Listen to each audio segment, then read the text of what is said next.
জয় হিন্দ বন্ধুরা, আমি দীপ আর আপনারা দেখছেন আপডেট ইন্ডিয়া। বন্ধুরা, এই মুহূর্তে সবথেকে বড় খবরটা বেরিয়ে আসছে বা ভারতের জন্য একটি বড় জয় বলতে পারেন, সেটা হচ্ছে ইরান আর ভারতকে নিয়ে।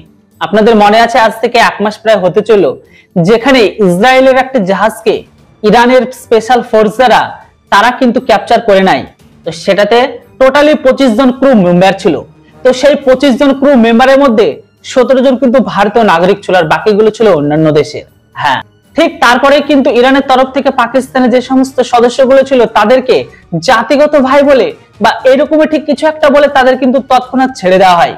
কিন্তু বাকি যে সমস্ত ভারতের 17 জন নাগরিক ছিল তাদেরকে কিন্তু ইরান ছেড়েছিল না। ইরান সমস্ত ভারতীয়দের জিজ্ঞাসাবাদ করে যে মোসাদের সাথে কোন রকম লিঙ্ক আছে নাকি, একবার ভেবেই দেখুন। তারপরে কিন্তু ভারতের বিদেশ মন্ত্রী এস জয়শঙ্কর স্যারজি ইরানের বিদেশ মন্ত্রীর সাথে টেলিফোনে কথা বলে। তৎক্ষণাৎ কিন্তু ইরানের বিদেশ মন্ত্রী ভারতের বিদেশ মন্ত্রীকে আশ্বাস দেয় যে আপনারা চিন্তা করবেন না, আপনাদের নাগরিক পুরো সেপারেট আছে, আপনাদের নাগরিকের সাথে কিছু হবে না, খুব তাড়াতাড়ি আপনাদের নাগরিকদের সুষ্ঠুভাবে দেশে ফিরিয়ে দেওয়া হবে। সেই মুহূর্তে ভারতের বিদেশ মন্ত্রী এস জয়শঙ্কর ইরানের বিদেশ মন্ত্রীকে রিকোয়েস্ট করেছিল যে যতদিন পর্যন্ত আপনারা ভারতে না পাঠিয়ে দিচ্ছেন ততদিন পর্যন্ত ওনাদের ফ্যামিলির সাথে সর্বদা ফোন কলের যোগাযোগ বা কথা বলার সুযোগ যেন করে দিন। সেই মতন কিন্তু ভারতের বিদেশ মন্ত্রী এস জয়শঙ্করের সমস্ত রিকোয়েস্ট কিন্তু অ্যাকসেপ্ট করেছিল।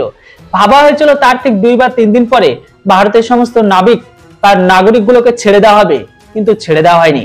অবাক করার বিষয় ছিল এটাই, আজকের দিনে যেখানে ইরান আর পাকিস্তানের যেখানে একটা প্রথম থেকে দ্বন্দ্ব বা বলতে পারেন যখনই পারে ইরান পাকিস্তানের ঘরের ভেতরে মন্দিরে ঘন্টার মতো বাজিয়ে চলে যায়, তারপরে আবার ইরান শিয়া আর সুন্নির মতো একটা দেশের তাদের মধ্যে যে একটা জাতিগত বিভেদ আছে, তারপরে কিন্তু তারা তাদের জাতিগত ভাই বলে তাদের নাগরিকগুলোকে ছেড়ে দেয়, কিন্তু ভারতের ছেড়েছিল না। অনেকটা সময় কাটানোর পরে ফাইনালি খবর বেরিয়ে আসলো অবশেষে ভারতের 16 জনকে ইরান মুক্তি দিয়ে দিল। যদিও একজন মহিলাকে আজ থেকে কিছুদিন আগে পর্যন্ত ছেড়ে দিয়েছিল, এখন খবর বেরিয়ে আসছে যে ভারতের 16 জন নাবিককে ফাইনালি মুক্তি দিয়ে দিল ইরান, যারা খুব তাড়াতাড়ি ভারতে পৌঁছে যাবে। তো বন্ধুরা, এবার আপনারা বলুন, ভারতের সাথে আজকের দিনে যে সমস্ত ইসলামিক দেশগুলোর সম্পর্ক ভালো আছে তাদের সাথে সম্পর্ক ভালো রাখার আগে বা ভালো করার আগে আমাদের কি অনেক কিছু দেখে শুনে রাখা উচিত নয়? কেননা দেখুন, এই সমস্ত মানুষগুলো এদের কখনোই ভরসার যোগ্য নয়। একবার ভেবেই দেখুন আজকের দিনে ইরান আর পাকিস্তানের সম্পর্কটা কেমন।